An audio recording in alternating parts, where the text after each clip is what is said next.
Hello, my garden friends. This is Jersey Shore Lisa from MyNJGarden.com. Right now, we're on the side of the house, the side yard, and this is a very shady area of the yard because up above us, check it out, all these really tall oak trees, and they are on the south side of our yard. So that shades us through most of the day throughout the summer. This garden bed has plants in it that like the shade, so, or partial shade. So these do pretty well here. So I'm going to talk to you about these plants that are productive even in the shade.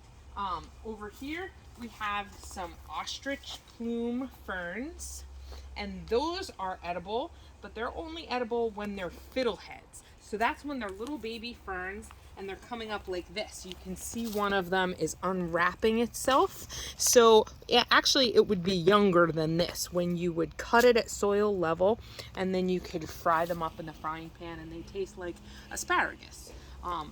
So we have these ostrich plume ferns. You let them fern out and that's what they look like. Also in this bed we have hazelnuts. So hazelnuts are multi-stemmed shrubs. They're American hazelnuts. They're also called filberts, and they can get to be about 15 feet tall if they're happy. This is, like I said, a part shade situation, so they might not get to be that tall. We'll see. But this one is really taking off this year. I have another one planted very close by. Usually with a 15-foot shrub, I would give it a lot more space, but this one is younger than this one. That's why it's so much smaller. But I planted these two very close together because hazelnuts are wind pollinated. So that means in the winter they flower with little catkins, and then they release the pollen, and the wind has to blow the pollen from one bush to the other bush in order to pollinate it and actually get nuts from it. So that's why I have them planted so closely together. Under here, this is not a productive plant that I would eat, but it is beautiful. This is a bleeding heart, and I think that might be the last flower on it.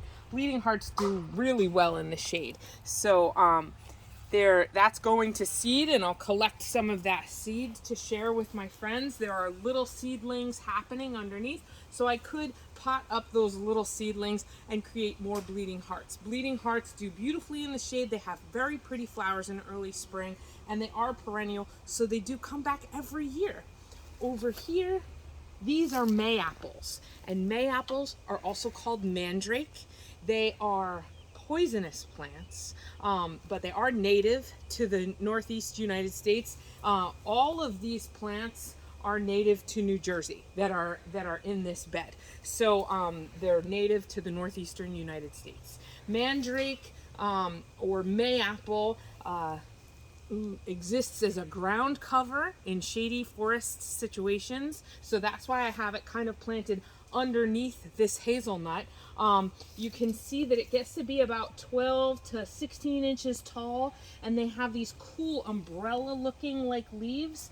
But what's really excellent and strange about the Mayapple is that for each when you find a plant that has 2 leaves on it, it'll likely have a flower, a single flower underneath. And after that flower is done, you'll get a fruit if it gets pollinated. So that one fruit right there will ripen, and then that bit is actually edible. Once it's ripe, it'll turn a deep yellow, it'll smell like a tropical fruit, and then it'll be ripe, and that is an edible fruit. Though the rest of the plant and the unripe fruit is totally toxic.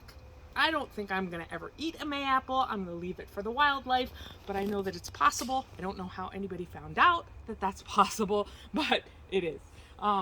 And there's something that I'm gonna add to this bed. I also had 4 or 5 ramps planted in here.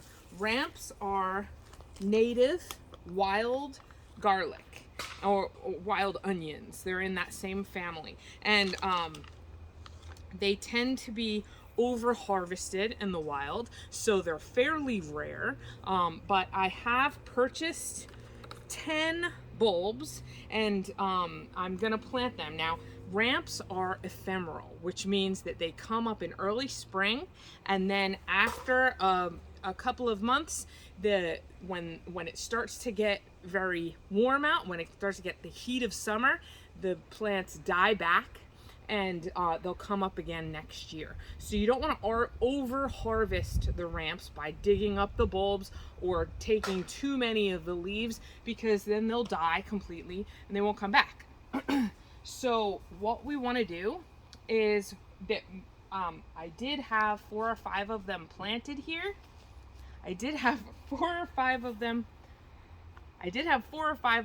planted here, and only 1 came up this year. So that's why I ordered some more, to try and get this patch going and hopefully have them be happy and multiply rather than die off. So other than that, the conditions here are just perfect for ramps, because it is in the shade and they like shady situations. When the greens do come up, you can recognize them because they look a little like lily of the valley, but lily of the valley are poisonous. So you definitely don't want to just eat whatever you find when you're foraging in the forest. If you find what looks like it could be lily of the valley or ramps, you have to smell it first. If it smells like an onion, then you're in good shape. But if it doesn't, it's lily of the valley, it might not be healthy to eat. So just be careful whenever you're foraging for things that you absolutely know what you're picking and what you're eating, without a doubt.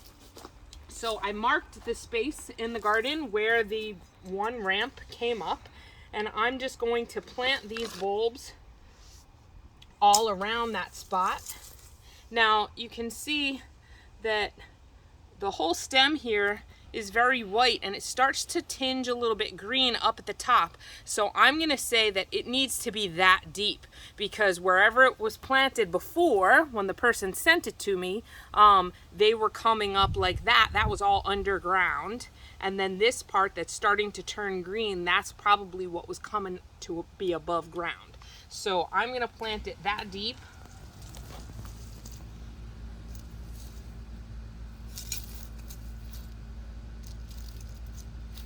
And then just backfill it in.